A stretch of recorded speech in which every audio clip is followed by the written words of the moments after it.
31888, Class A, submitted by witness on Sunday, January 8, 2012. Scary encounters outside a rural home near Jackson. Year, 04 present. Season, fall. Month, October. Date, 22. State, Georgia. County, Butts County. Location details. Halls Bridge Road runs parallel to Jackson Lake. There are many cow pastures in the area that people rarely go in. Nearest town, Jackson. Nearest road, Halls Bridge Road. Observed. I am about to graduate with a BS in biology, and want that noted. The incidents began in the fall of 2004. It started out as hearing strange howling sounds in the evening. I never heard the vocalizations in the daytime. In the fall of 2004, some friends and I went camping on my driveway. It was the middle of October, and around 2 in the morning I heard a loud grunting sound and trees snapping. The noises were so loud that they woke me up. It was a full moon that night and clear, and when I opened the window on the tent I could not believe what I was seeing. I saw a large dark figure with eyes that seemed to illuminate red in the moonlight. It was beating something in the head, which I found to be a deer come sun up.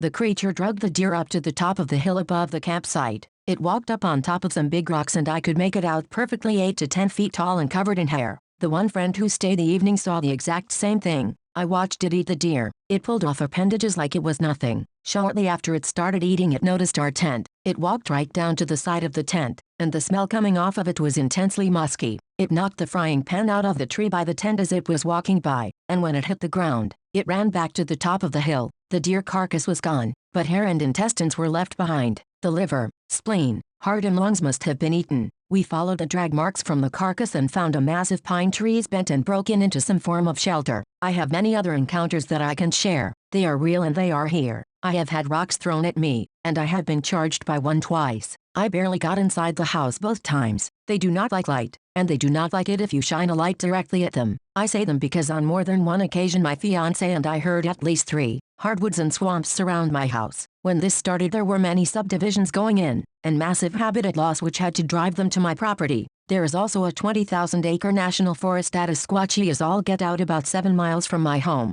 The sounds are not as frequent now, but they can still be heard from time to time here. I only hear them in fall and winter though. I am also a hunter, and when I was hearing the squatches every night, there was not a deer to be found. When I did see deer they were very jumpy. This was during archery season that I made this observation, therefore no gunshots were occurring to spook them. I promise you from the bottom of my heart that they are real. I have seen them in person more than once. If the wind is right you know when they are close because of the smell. Also noticed, the trees were broke off around 6 feet off the ground in the direction that it ran off. I know what all of the animals in the woods sound like. Coyotes, owls, foxes, anything in the woods. I am not mistaking these howls for coyotes or owls. These howls are very deep, long, and you just know something big is doing it. The first time I ever heard it, and did not know what it was, the hair on the back of my neck stood up. It felt like some deep instinctual acknowledgement of danger. Other witnesses, one witness, sleeping. Other stories, I never really talk about it because most folks laugh at me when I talk about it. They tell me I am dreaming. The houses are pretty well spread out,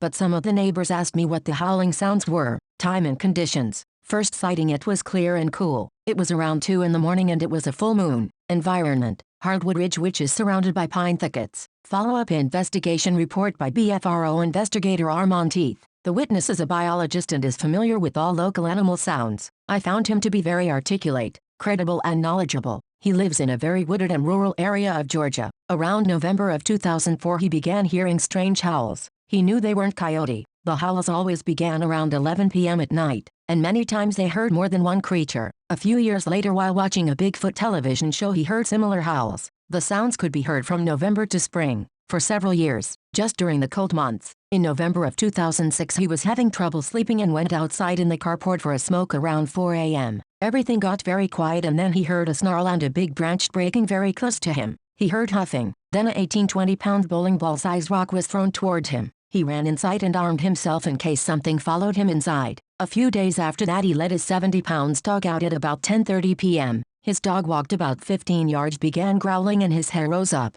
He heard a huff, and he turned a 15 million candle power spotlight in the direction of the sound. Standing in the open less than 100 yards away was an 8-10-foot Bigfoot. The creature turned his head trying to deflect the light in its eyes and snarled as it had before. It then charged towards him and the dog, starting on 2 legs, then switching to quadrupedal, then back to 2. Both he and his dog ran into the house. He grabbed his firearm again, hoping it would not enter the home. He never looked backward to see how close it came to the house before it stopped. Other details he noticed. It was dark brown and had a lot of gray around its face. The eye shine was amber-colored. It had a prominent brow ridge, and its head did not fall below that. Its nose was flat and wide. The shoulders were very broad, like a football player with pads on. Its hands hung below its knees. 3 weeks after that, he let his dog out again at about the same time. The dog once again began growling. He shined the light and the creature was there but much closer. It huffed, and once again charged him, this time staying on 2 feet the entire time. The witness believes it was the same Bigfoot as it had the same pattern of gray hair framing its face. When it got to within 20 yards of him, he shot his gun to the right of it. He did not wish to shoot it, but only scare it away. The Bigfoot turned away from the gunshot, and ran through a flower bed, breaking an overhead branch as it ran by towards the creek. Because it came within 15 feet of him, he was able to see it more clearly. He noticed the genitals and could tell it was a male. Its back had more gray than the rest of the body, and it reminded him of a silverback gorilla. The next day he and his friend followed the path they thought it took. About a mile away they found a lean-to like pine structure. A pine tree had fallen, and several pine branches has been teepeed around it to make a shelter. He smelled a skunky dog-like odor. The shelter was about 5 feet high, and large enough inside to fit more than one Bigfoot. The area where the structure was got clear-cut in 2008. Since that time the howls have been few and far between, and they sound as if they are much further away. He has a memory of when he was a teen, while camping with his friend on his property. He was awakened by loud thumping noises. He remembers it was the October full moon, so he was able to see very well. When he looked out the tent, he saw a tall, dark figure about 45 yards away hitting something on a tree. He also smelled a very foul odor. He watched the figure carry something large up the hill and then it sat down. His friend woke up at that time and questioned him about the odor. When his friend spoke, the figure got up and walked down to the tent. Both boys held still and were very quiet as it walked around the tent.